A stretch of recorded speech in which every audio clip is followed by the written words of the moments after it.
ċifri tal-Eurostat juru li sal-aħħar ta' Awwissu li għadda, Malta kellha t-tielet l-inqas rata ta' qatt fost il-pajjiżi kollha tal-Unjoni Ewropea. ċifri tal-Eurostat għal Awwissu juru li r-rata medja ta' qatt fil-pajjiżi li ħadnu l-munita euro kienet ta' 7.4%. Dan ifisser li b'kollox hemm 15,400,000 ċittadin Ewropew jirreġistraw għax-xogħol. Bi 3.3% Malti hija fost it-tliet pajjiżi bl-inqas nies ifittxu xogħol, qabilha r-Repubblika Ċeka u l-Ġermanja.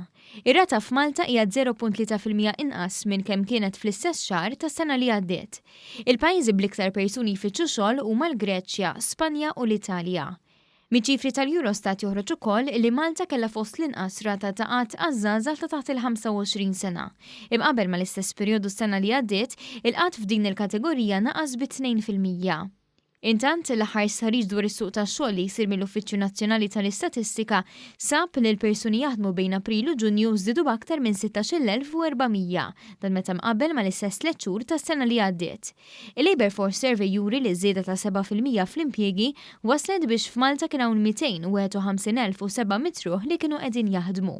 Din iċ-ċifra tirrappreżenta kważi 60% tal-popolazzjoni Maltija fl-età ta' bejn il-15 u l-64 sena. L-istħarriġ li sar fost aktar minn 3,200 familja juri li bħala medja is-salarju bażiku kien ta' 19,484 euro fis-sena. Dan ma jinkludix ħlasijiet ta' sara, benefiċċji u bonus. Il-Labour Force Survey juri li l-ħaddiema fis-settur finanzjarju fl-assigurazzjoni għandhom l-aħjar pagi.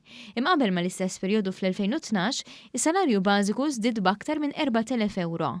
Minn dan l-istħarriġ joħroġ ukoll li ftit aktar minn 8,800 jew 2.1% qegħdin ifittxu impjieg, 235 inqas milli kien hemm fl-istess perjodu s-sena l-oħra. Minn dan l-istħarriġ joħroġ ukoll li kważi 16% kienu qegħdin jaħdmu għal rashom.